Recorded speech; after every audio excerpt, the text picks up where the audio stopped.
हाँ जी, तो चलिए अब परफेक्ट कंपटीशन की फीचर्स पे चलते हैं। तो इस वाले पे मैं आपको सबसे पहले 3 फीचर्स करवा रहा हूँ, फिर एक फीचर और करवाऊंगा और उसके बाद आपके फीचर भी कंप्लीट हो जाएंगे। और वो जो 4 फीचर्स मैं आपको करवाने वाला हूँ उन्हीं की इंप्लीकेशंस भी है जो आपकी बुक्स के अंदर शो कर रही है।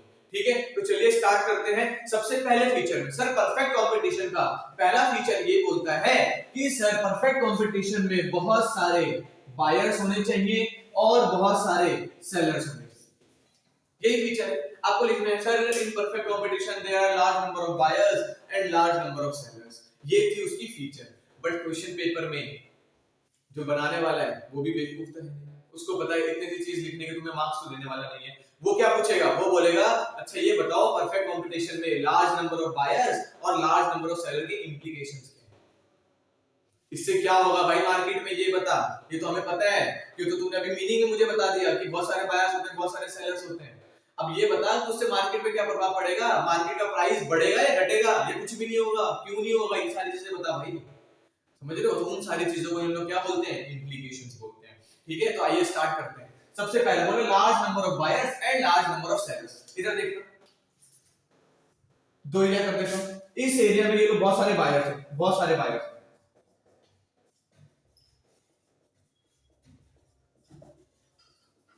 ऐसे ही बहुत सारे बायर्स हैं, ठीक है। और इधर पे बहुत सारे सप्लायर्स हैं, ये बहुत सारे सप्लायर्स।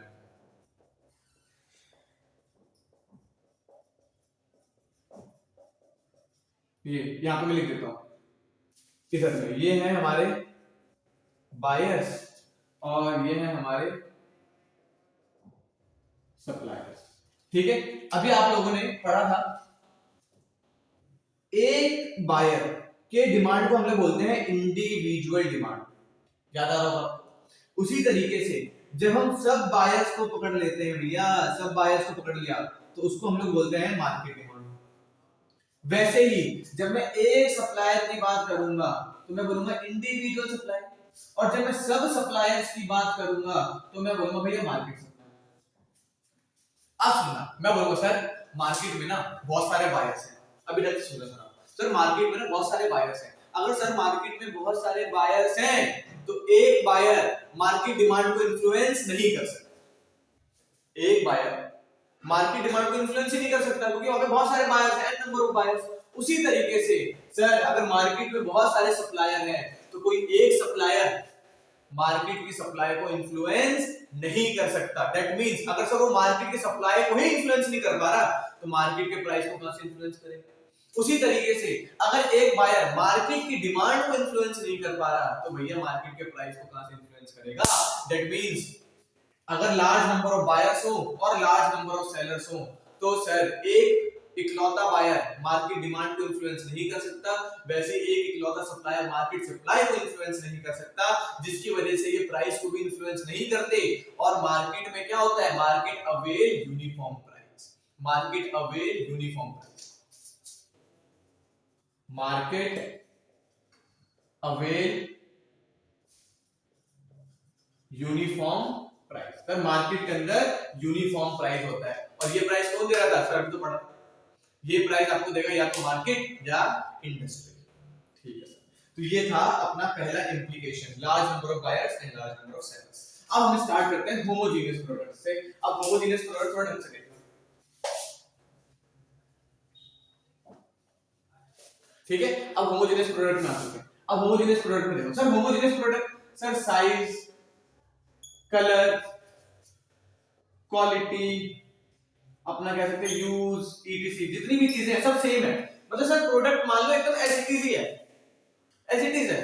साइज भी सेम है, कलर भी सेम है, पैकेजिंग भी सेम है, यूजेज भी सेम है। सर इस तरीके के प्रोडक्ट को हम लोग बोलते हैं होमोजेनियस प्रोडक्ट। ठीक है, अब सर मार्केट में बहुत सारे सेलर्स हैं और सब सेलर होमोजेनियस प्रोडक्ट बेच रहे हैं। अब वहीं पर चेक करा, बहुत सारे सेलर हैं वो 10 रुपए चार्ज कर रहे हैं, एक फर्म है मार्केट के अंदर वो 15 रुपए चार्ज कर रही है। सेम प्रोडक्ट है, होमोजेनियस प्रोडक्ट है, वो भी उसी प्रोडक्ट में डील कर रहा है जैसे वो सब भी कर रहे हैं। वो लोग 10 रुपए में दे रहे हैं, ये 15 रुपए में दे रहा है। तो भाई कोई बेवकूफ बंदा थोड़ी है, जो बायर है वो बेवकूफ थोड़ी है कि वो 15 रुपए देगा।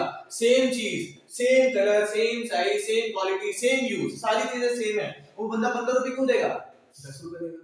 इसका मतलब अगर मार्केट के अंदर होमोजेनियस प्रोडक्ट होगा तो कोई भी फर्म या कोई भी सप्लायर अगेन मार्केट सप्लाई को इन्फ्लुएंस नहीं कर पा रहा, जिसकी वजह से वो मार्केट प्राइस को इन्फ्लुएंस नहीं कर पाएगा, then again market avail uniform price.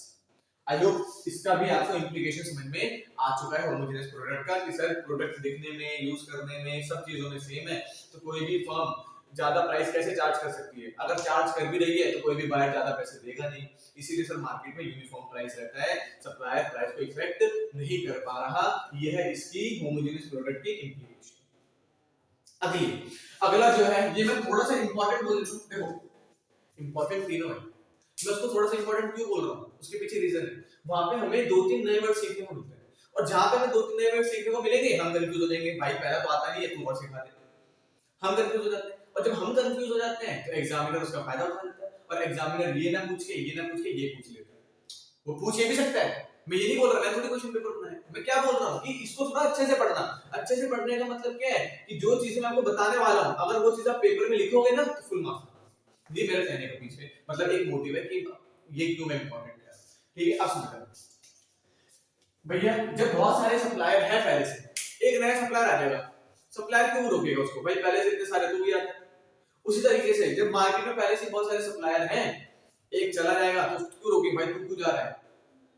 That means हम कोई आएगा तो उसे वेलकम भी है, जो कोई जा रहा है तो उसको हम रोक भी नहीं रहे। कोई भी रिस्ट्रिक्शंस, कोई भी प्रोहिबिशन नहीं है, जिसको आना है आ जाए, जिसको चलाना है चले जाए। ये क्या है सर? ये तीसरा फीचर है। किसका फीचर है सर? परफेक्ट कंपटीशन का, freedom of entry and exit. But question ये बनता है, कोई भी आएगा कब, कोई भी जाएगा।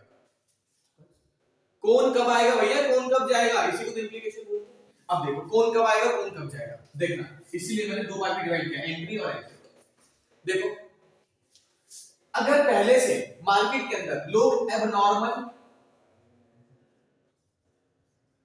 प्रॉफिट अर्न कर रहे हैं, मार्केट में लोग पहले से एबनॉर्मल प्रॉफिट अर्न कर रहे हैं भैया, सर एबनॉर्मल प्रॉफिट इधर देख, एक होता है नॉर्मल प्रॉफिट कि भाई इस चीज का काम करूंगा ना तो भाई 20,000 तो कमा ही लूंगा, मतलब 20,000 तो मिलेंगे ही मिलेंगे यार, मतलब मैं कहूंगा तो 20,000 तो है, तो वो जो 20,000 पे है उसको क्या बोलते हैं नॉर्मल प्रॉफिट, कि यार यहाँ पे मैं जाऊंगा तो एक नॉर्मल प्रॉफिट है, ये 20,000 तक तो कमा ही लूंगा। बट उसी इंडस्ट्री में मैं चेक कर रहा हूँ कि भाई लोग तो 40,000 कमा रहे हैं, लोग कितना कमा रहे हैं? 40,000 कमा रहे हैं, मतलब 20 कमा सकता हूं, बट लोग कमा कितना रहे हैं? 20 कमा सकते हैं, लोग तो 40 कमा रहे हैं। दैट मींस ये जो 20,000 का एक्स्ट्रा आ रहा है, इसको हम बोलेंगे एबनॉर्मल प्रॉफिट।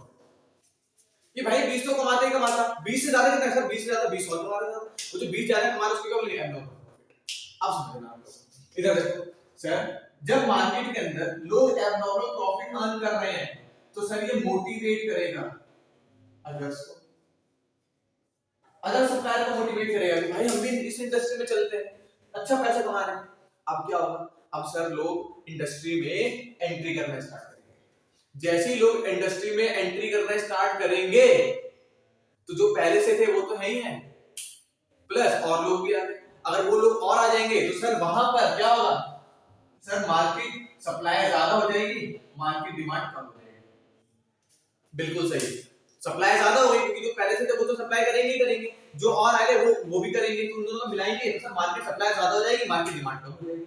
अगर सर मार्केट सप्लाई ज्यादा तो कंपटीशन अमंग सेलर्स, सर अगर सप्लाई ज्यादा होगा तो सर हमारा जो कंपटीशन होगा ना, कंपटीशन वो होगा सेलर के बीच में। बिल्कुल सही, अगर सर कंपटीशन सेलर्स के बीच में होता है तो प्राइस बढ़ता नहीं है, घटता है।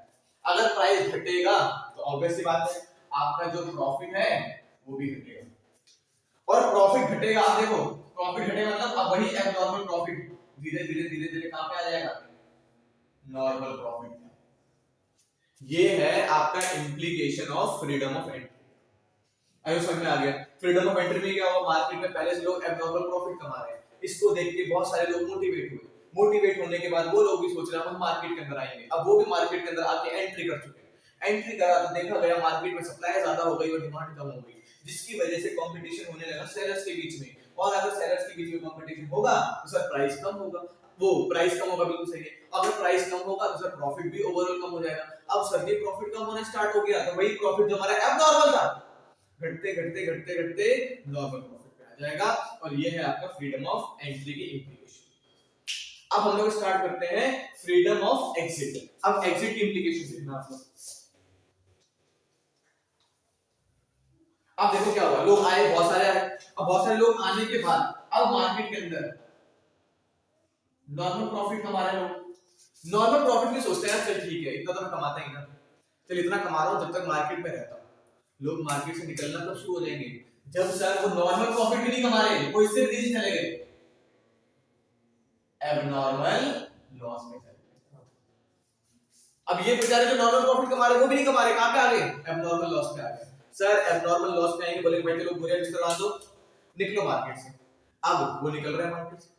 अब जो सप्लायर मतलब पहले से थे अब वो निकलना शुरू हो रहे, अगर वो निकलेंगे तो सप्लाई भी कम होना शुरू हो जाएगी।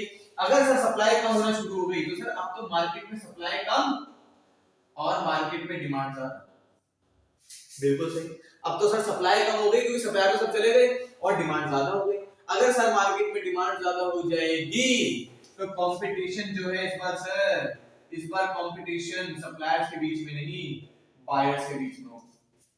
अगर कंपटीशन बायर्स के बीच में होगा तो बिल्कुल सही बात है, अगर कंपटीशन बायर्स के बीच में हो रहा है तो सर जी यहाँ पे प्राइस जो है वो बढ़ते हैं। अगर प्राइस बढ़ेंगे तो आपका जो प्रॉफिट है वो भी इंक्रीज होगा, फिर एबनॉर्मल लॉस से आप नॉर्मल प्रॉफिट पे आ जाओगे, फिर नॉर्मल प्रॉफिट से अगेन आप एबनॉर्मल प्रॉफिट पे आ जाओगे। ये थी आपकी implication of freedom of exit की। आई होप आपको ये तीन फीचर्स और उसकी इंप्लीकेशन समझ में आ चुकी है। आखिरी जो है वो मैं आपको लिखवाने वाला हूं, साफ साफ लिखना आपको मेरे।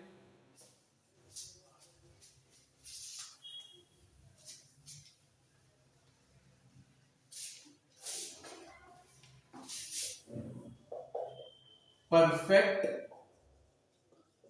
knowledge of market among buyers and suppliers। Sir market की ना प्रॉपर नॉलेज है, प्रॉपर नॉलेज, परफेक्ट नॉलेज मतलब प्रॉपर नॉलेज है बायर को भी और सप्लायर को भी। अगर सर मार्केट में बायर और सप्लायर दोनों को मार्केट की परफेक्ट नॉलेज होगी तो कोई भी सप्लायर ज्यादा प्राइस चार्ज नहीं कर पाएगा और कोई भी बायर ज्यादा प्राइस नहीं देगा। ये इंप्लीकेशन बता रहा हूं मैं आपको, ठीक है। कोई भी बायर ज्यादा प्राइस नहीं देगा और कोई भी सप्लायर ज्यादा प्राइस चार्ज नहीं कर पाएगा, जिसके कारण मार्केट में अगेन क्या हो जाएगा आपका, सर यूनिफॉर्म प्राइस अवेल करेगा। और ये था आपका फीचर और उसकी इंप्लीकेशन। आई होप मेरी तरफ से आपके डाउट्स क्लियर है। मैं इसके साथ साथ दो तीन चीजें और हैं जिस पे क्वेश्चन आई थिंक बन सकता है इसी चैप्टर से, वो अब मैं आपको कराऊंगा।